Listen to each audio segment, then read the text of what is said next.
Good morning to all of you, and I'm glad to be here, not only for Nunzia and Jean-Nicole, but also because it is a way to know new universities, new centers of research. And I think that in these days, I learned a lot, really, from all the papers that were delivered. My paper is a kind of reworking of what I have done in the last 25 years on the models of holiness and the models of geo-ecclesiology in Alexandria, how they were received in the Syriac world. This is the challenge I take up today. I did not write much about this question, that is how holy bishops of Alexandria were received in the East, but it is part of my broader research, so it is important also to face this question. That is how to relate the hagiographic and the geo-ecclesiological vision proposed by a number of texts produced in Egypt in the decades immediately following the Council of Chalcedon, to the Palestinian and Antiochian cultural environment that received them and reworked them, favoring their translation into Syriac. So the fact that we have so much literature of historical kind, but also so much theological literature in Syriac, it is a form of a reception of a real great heritage coming from also from Alexandria, but also from other parts of the world. I will therefore start from the notion of geo-ecclesiology as it is emerges from a fragmentary text that is known since 1738 in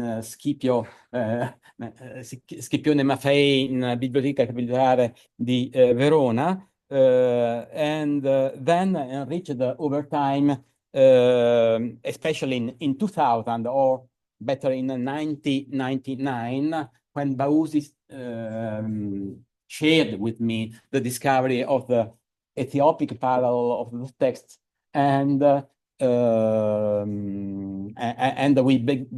we made the edition after 16 years of work, just because the test was so difficult. And the problem is to see if those texts could be, that is very rich in geo-ecclesiological vision, has been received also in other regions and has been in a sense reworked by others. And how much in the so-called anti-Chalcedonian world the connections between Syria and Egypt are important and are had an impact on the evolution of the culture of each of them. And I think so that there was an interaction that went until the time of Damian of Alexandria. So we are between the 6th and the 7th century, when after the schism that was solved, in reality, we see the two Christianities going for their own way, their own culture,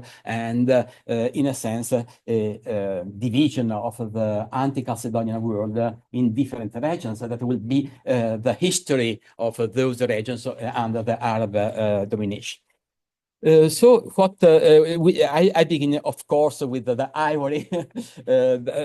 I saw it, and I have a good photograph of it. It is an ivory object with all the patriarchs of Alexandria that are 37, if one make the calculus, and there should be in the center, of course, Saint Mark. And the other should be also, the last one should be Damian of Alexandria. Here are the works that have been devoted by scholars, above all here in the USA, about the popes of Egypt. What is geoecclesiology? Ecclesiology is a notion that has been also mentioned this morning, and is the historical approach that we today adopt, which considers the patriarchates in their reciprocal relationship. So each of the patriarchate has its own, not only identity, but also membership, representation of a membership inside a network of religious powers. As well as in their connection to the political power. This is extremely important. And here I think that some of us scholars, and me in particular, have to correct themselves about the relationship between Timothy Eilers or Damien of Alexandria and the Roman state, because we have to, we are in certain cases too dependent on the rhetoric of the anti-Chalcedonian church that were, from the point of view expression, so against the Roman Empire, but this is not true when one goes inside the rhetorical arguments that have been used. What is, so on one side, there is the space of the church. On the other side, there is the political power. And there are also issues such as a territorial jurisdiction. Why Alexandria is responsible of Ephesus? Is it responsible of Ephesus or not? Or Ephesus is something that belongs to Constantinople, as the Chalcedonian or the Constantinopolitan canons should say in a certain way. The other problem is the areas of influence. What are the areas of influence of Alexandria, of Constantinople, of Jerusalem, etc.? That is no more jurisdiction, ecclesiastical jurisdiction, but a kind of power, that a kind of shared ecclesiology. For example, this Palestine is a typical example of a territory that Alexandria considers as a zone of an area of influence. Then, of course, on the opposite areas of resistance, self-representation and propaganda. Self-representation is the most important thing, that we have identity markers, but also a kind of represent itself to the world.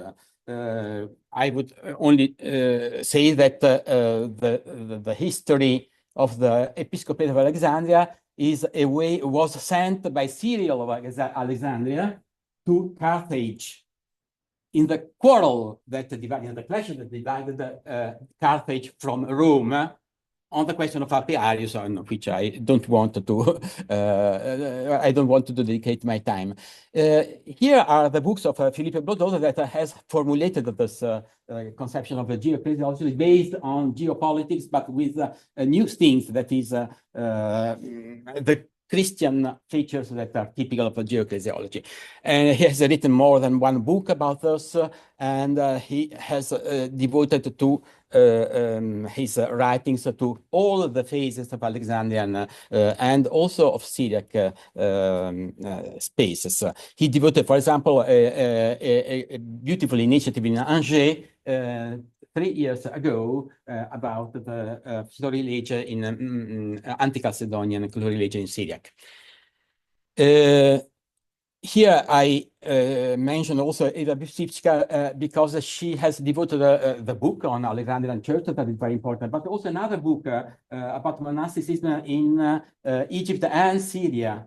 So she is connected both territories, also from the point of view not only of monastic institutional structures, but also of ideology.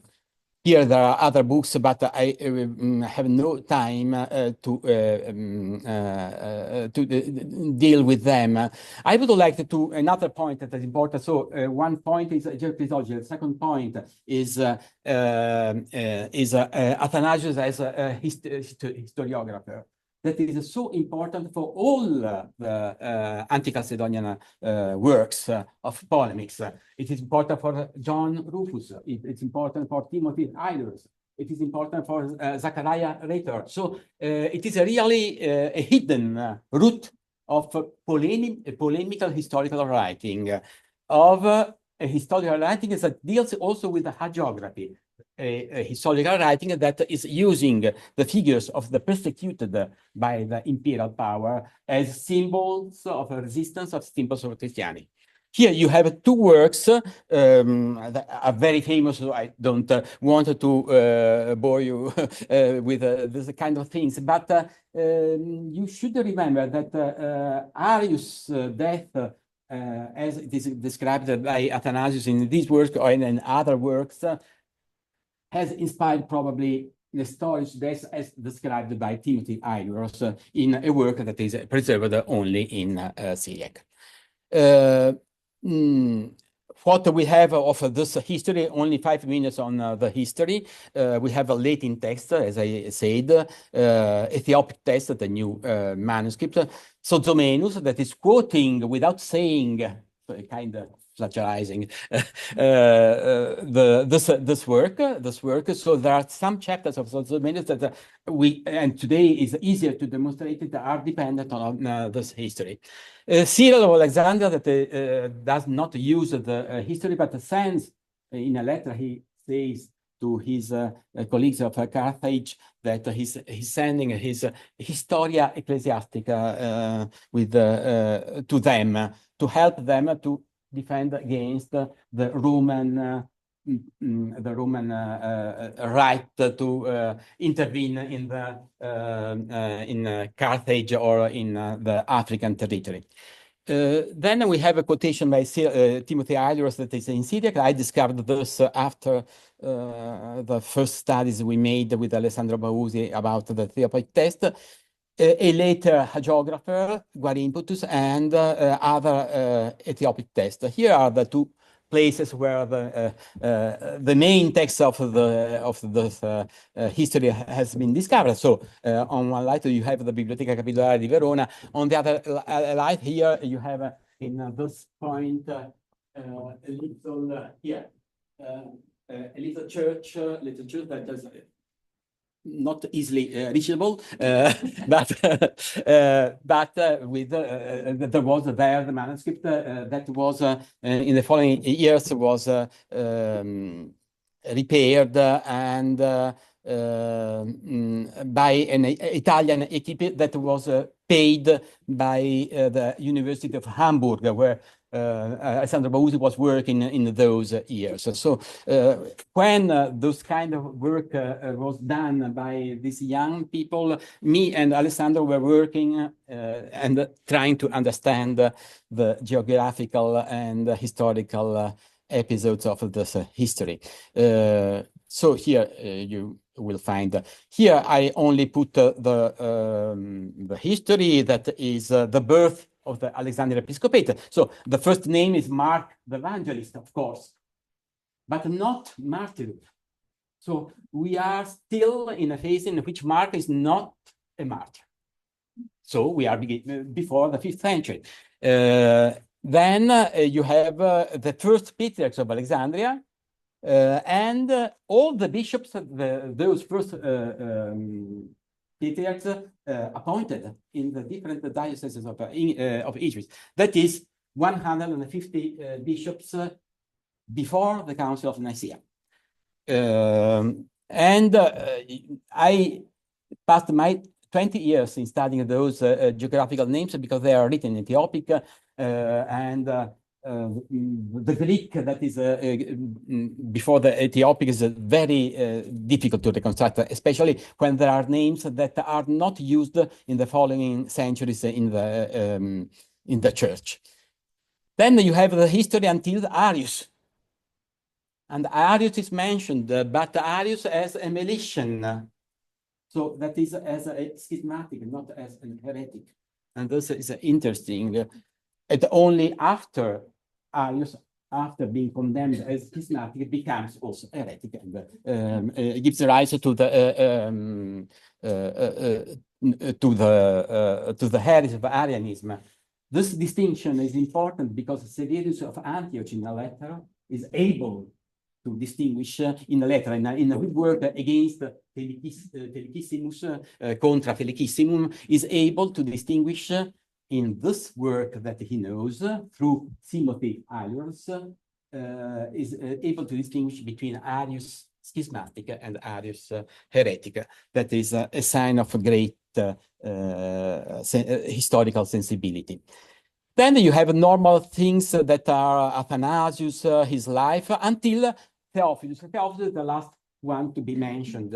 So the work clearly was composed during the episcopate of Theophilus. Theophilus will disappear among the great figures remembered in both the Egyptian and the Syriac churches because of his persecution against John the Chrysostom. You will find at the end my map of the great figures of both churches, both anti-Chalcedonian and Miaphysite churches, and you will see that John Chrysostom is present, while Theophilus is between brackets. Here only just to make you know that Eva Bisipchka has made these maps on the basis of our study of the bishoprics that are mentioned in the first part of, you see, for each bishop we have the ordination of bishops in Egypt. You have to remember that the bishop of Alexandria has a responsibility for all the 70 or 80 or 90 bishops in Egypt. There is no a metropolitan intermediate between the patriarch and the bishops. And here you see that in the delta, there is a progressive growing of the network of bishoprics. And this is what this kind of work can give us. But for my discourse today, it is more important the geo-ecclesiology of this document. So I said there is Athanasius. Athanasius lives during the Arian controversy. He has the first signs of a geo-ecclesiology of Athanasius are later when he tries to intervene in the Antiochian crisis of 362. It is only later that we find a real geo-ecclesiology with Theophilus. Also the clash between Theophilus and John Chrysostom can be explained not only on the basis of persecution or originalist crisis, but also on geo-ecclesiological basis. You know that one of the councils organized by Theophilus against Chrysostom is in Ephesus. Why Ephesus? Because it is a city that Alexander, in a way, thinks be part of its the zone of influence. The other question is Peter of Alexandria as a bishop martyr. It is true. It is true. He is a bishop martyr. We know now a lot about his episcopal ordinations. I'm proud to have identified the ordination of a bishop in the great oasis that is 400 miles from the Nile, in a little near the Manichaean mission, near the Manichaean discovery of Kellis. But this is only to say how much of this kind of lists that are hard to read can help our historical understanding. The geo-ecclesiology of the history is clear. Peter is one of the history. Peter is the one who understands at a certain point that Arius should be eliminated from the church. And this happens 20 years before the Council of Nicaea. Then, of course, this is not true from the historical point of view, but it is interesting because it is a proposal of geo-ecclesiology. That is, Alexandria is able to eliminate the heresy that is born inside its borders before the great synods. Then, in the Codex Veronese are quoted all the letters of Constantine. So, a good relationship with the power. The power says Alexandria is doing good. The real problem is that it remains a certain distance from the episcopate of Alexandria and the direction of the empire, because Constantine is also the first Christian emperor to put put Athanasius in exile. So it is an episode that, in a sense, has influenced all the Miaphysite tradition concerning the relationship between bishops and power.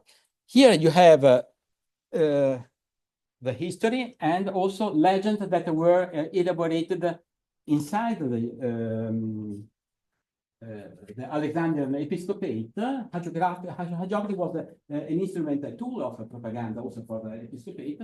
So to create a kind of life of martyrdom of Peter was certainly the product of the episcopate of Alexandria. And here we have a very interesting life that has been translated also in Syriac. So Peter is one of those figures of Alexander that has been accepted in Syria. You will see also in a moment in John Rufus. And this legend is very interesting because there are two scenes that in which Peter, before being beheaded, has a dream with a young boy with a tunic that is has been divided, and of course this young boy is Christ. That says the church has been divided because of Arius, and you should not permit Arius to come again inside the church. You will see that in John Rufus you have a kind of imitation of the scenes when Dioscorus of Alexandria is together with other bishops that put a little boy in a furnace, and this child emerges from the furnace without harm, and this is Christ, and Dioscorus has a conversation with Christ, and he says, of course, there is the Antichrist, the church is divided, and you have to act and to be martyr. So, and the other point that you find that is important, this kind of text that will be imitated, for example, by the Vita Dioscuri, is this one, that is the mention of all the patriarchs here in the reverse in the order, no? Demetrius, Heracles, Dionysius, Theonas, etc. So each of the bishops of Alexandria has his own line of identity.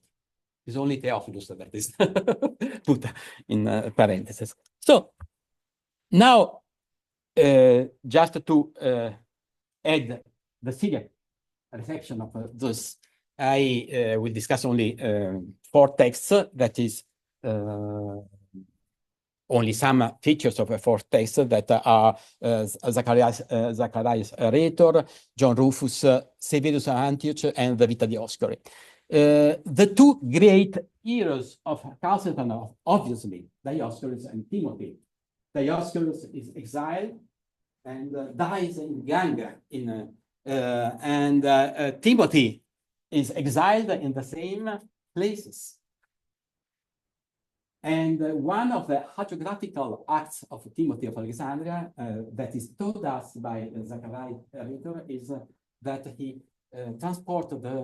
brings the bones of Dioscorus in Alexandria. It is a great act of propaganda when this is possible around, I think, the reign of Basiliscus. You see that here we have information about Dioscorus that are mediated by Timothy. Timothy is, pay attention to this, both a historiographer and a hero of Chalcedon. And these 2 elements are linked by John Rufus, as I will demonstrate in a moment. From there, you see that informations go from Timothy to Zacharias Rhetor, to John Rufus, to Severus of Antioch, that loved a lot Timothy Eilers, and Other information comes directly from the circle of Dioscorus until Theophistus that composed a beautiful Vita Dioscuri. And of course, the Florilegia, all those kind of writings were written in Greek. Greek, of course, of Palestine, Greek of Syria, but they were Greek and were all translated in Syriac, and we have them only in Syriac. So there is a history of the reception that first at this level is a regional history of Palestine and Antioch. In a sense, Zachariah could be also part of the Constantinopolitan Miaphysite period. And then only at the second level we have the promotion, strong promotion of the translation in Syriac very early, because the first Florilegia in Syriac are, in some cases, preserved in manuscript early. Timothy as a historiographer, what was my discovery after this Bausi discovery was that Timothy, clearly in one point quoted by Severus in an inedited fragment that I published in 2011, Timothy knows the history of the episcopate of Alexandria. This is obvious, but you know, it must be demonstrated. And it is interesting that this fragment is part of a Syriac Florilegium, translated from Greek by the Syriac Florilegium, that quotes here and there the works of Severus of Antioch, quoting Timothy Arius, quoting the history of the Patriarchs of Alexandria. And here, for me, it is clear there is a line of reception that goes from Timothy to Severus of Antioch. That is a figure of the greatest importance, I will say in a moment. Here, there are other problems, is that Timothy is the hero of John Rufus Foriae. And John Rufus is aware of the fact that Timothy is both a great hero, the bishop that faces exile and suffering, and a historiographer. So he quotes here and there in the Foriae also his historical works, especially where Timothy is or describing the death of Nestorius terrible, or a punishment for God against Nestorius, or the persecutions, and above all, the Antichrist, the two Thessalonians, that is a motive that is present in all the works of Timothy, also in the Armenian translation of his great work against Chalcedon.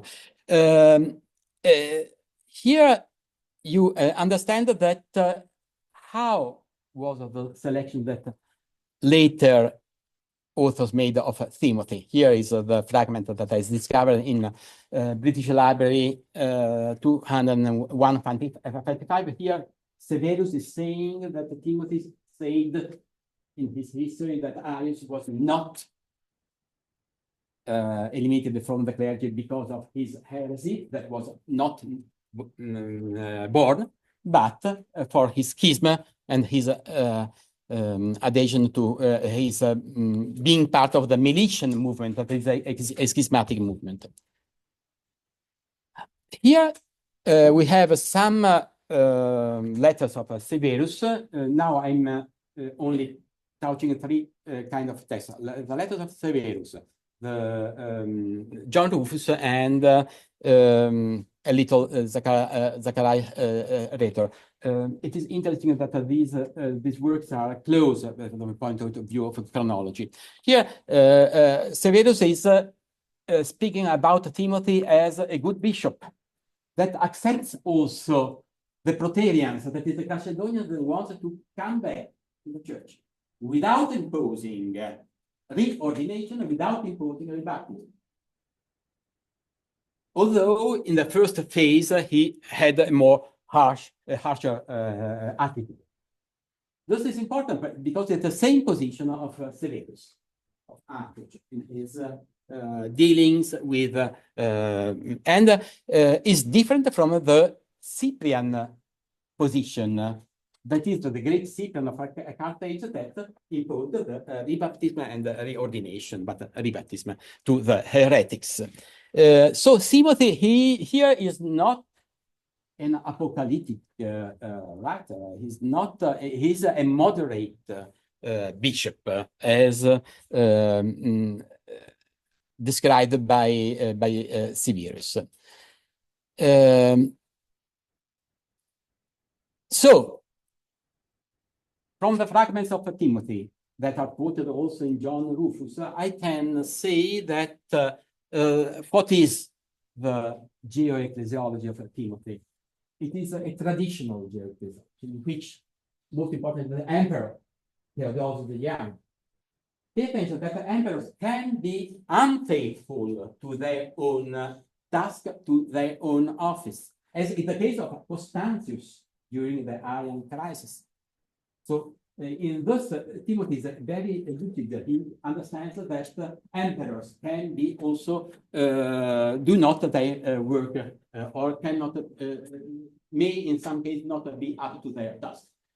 The second problem is the Nicene symbol that is quoted here and there in a lot of fragments of why the Nicene, not the Constantinople, Politan, etc. Because Constantinople is tied also to the third canon, in which Constantinople is promoted as the new Rome, and thus for Alexander is a catastrophe. Third, the city of Constantinople is never mentioned. Timothy has power in Ephesus. For the great figures of the past are the martyrs or the exiled bishop. That is the traditional line of patriarchal history. When we read the history of Zachariah, we find a similar position, but in that case, we pass from the separate representation of Alexander to the reception. Zachariah is not an Alexandrian. He's working between in the Near East and with Constantinople at the center. And here you see that the chapters devoted to the seas are very different in numbers. So it is clear that Alexandria is the main point of reference for all the anti-Chalcedonian world. Palestinians are important. You see, Palestinian is also the region of John Rufus and Peter the Iberian, etc. And then Emperor at Constantinople. This gives you a correct and beautiful representation of another possible anti-Chalcedonian representation of geo-ecclesiology that is in continuity with Alexandria, but with some insistence on the importance of Constantinople that cannot be eliminated from the network of the great bishoprics of the Mediterranean Sea. I also described this, that is, Zacharias understands that the act of bringing the bones of Dioscorus in Alexandria is a great political and propagandistic act by Timothy under Basiliscus. The other works that is very interesting is a Plerophoris, that is a kind of work in which there are miracles whose main aim is to demonstrate the correctness of the orthodoxy of Alexandria, but above all of all the anti-Chalcedonian of Palestine and other places. And here, there are a lot of studies, beautiful studies about John Rufus and the persecution of the Maya Physite. I know that there is a book by Shepard that will be published in coming months, but there are also step study and also Horn study about Peter the Iberian that can be used. But I think that there is more to be done about the geo-ecclesiology. That is, in Rufus, we have a representation in which Alexandria plays a great role, but a role that is not the role of bishops that have power on the Near East, but bishops who are persecuted because of their resistance to Chalcedon. That is, Dioscorus and Timothy are greatest, are visionary, are prophets, are apocalyptic preachers of the last times, but at the same time, Alexandria is not the chief of all the anti-Chalcedonian churches. This is John Rufus. Here, and you know that John Rufus is transmitted not only by manuscripts, but also by the Chronicle of Pseudo Dionysius Telmachre, and above all, with a Chronicle of Michael Stephen, that is important to understand the geo-ecclesiology of the Syriac world. And here you will find some of those, excuse me, I'm going... some of those words about Timothy. There are people that, monks that say that there will be persecution in Alexandria. Some scenes are collocated before the Council of Chalcedon. It is a work that is very interesting, also from the point of view of hagiography and of geoecclesiology. Why geoecclesiology here is important? Because Alexandria remains the main point of reference for all the anti-Chalcedonian world, but above all for doctrine and martyrdom, not for jurisdiction. And this is a point that must be underlined. Just to read a sentence, that is a monk that is speaking, the old man gaining confidence became bold enough to say to the Lord, Lord, here the Lord is Jesus. Why is that all the bishops of Alexandria fight to the death for the truth? So there is a kind of acknowledgement that the orthodoxy and martyrdom in Alexandria is a binomy very important. And he said, since Simeon of the Cyrenaean, I didn't find those strange explications in other texts, carried my cross, and Cyrene is a part of Egypt. So it's part of the jurisdiction of Egypt. Since then, I have foreseen and predicted that Egypt, of which the city of Cyrene in Libya is a part, would carry my cross to the end. So Alexandria is important also for this very specific New Testament testimony about the Cyrene. And here there are other. Yes, there is a very important quotation. Here, number 89 in John Rufus, you will find a quotation of Timothy work about the Council of Chalcedon or about his historiography. You see, and there are other points that are very interesting. For example, Peter, Patriarch of Alexandria, is the first to be quoted as the source of orthodoxy, and Timothy is a great bishop that struggles against Satanas. The other work is the Vita Dioscuri, that is a strange text that has been edited by No. Very important. Now we have also the edition, very important, of the Arabic version. There is also a Gashuni version of it. And here only the 4 years, the 4 final years of Dioscorus are mentioned. There is an account of them. And here we have, yes, one of the myths, the most important myth is the myth of Pulcheria. So Pulcheria and Marcian are the examples of emperors, of individuals that are not able to support the imperial duties. And Pulcheria that had promised her virginity to God, now is married with a Marcian, and Marcian is organized the Council of Chalcedon. There is the myth, very important, that has been taken also by the Chalcedonian propaganda about the gift that Theodosius gave to Pulcheria of the beautiful apple, and an apple that was given by her to her lover, but the lover that was very humble, of course.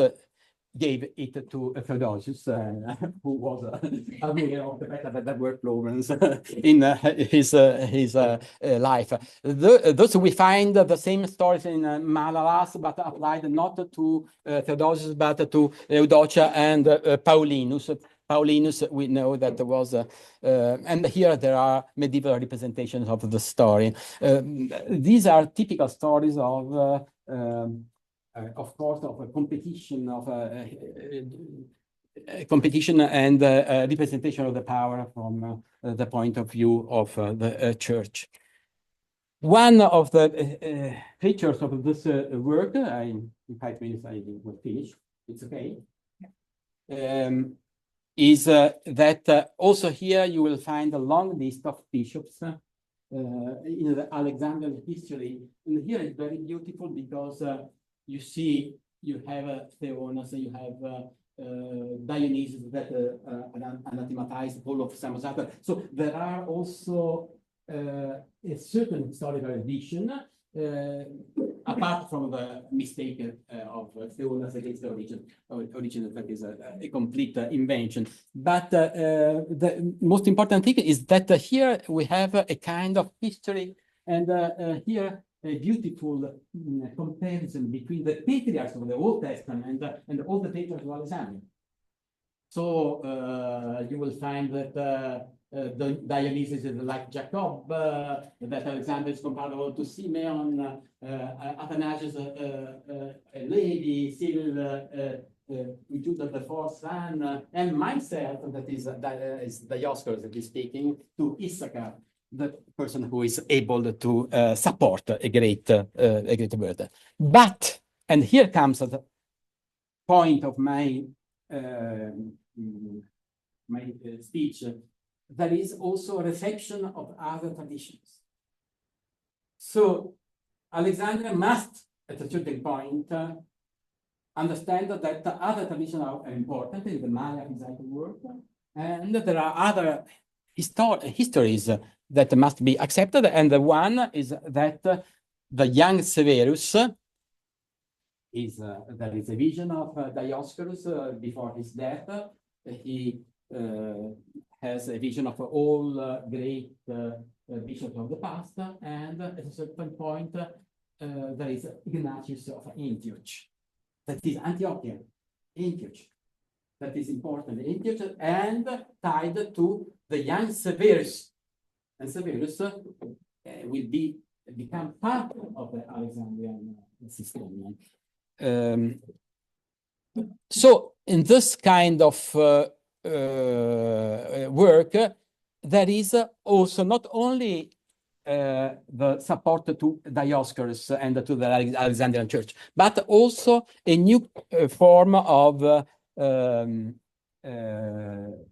I should say, geo-ecclesiology, in which new names has to be added to the Alexandrian network of symbolic figures of the past. Here you see that in the history of patriarchs, there is the same phenomenon, Ignatius, Severus, as points of comparison that are what Antioch can offer to the history of the church, and are to be mingled with the great heroes of the Alexandrian church.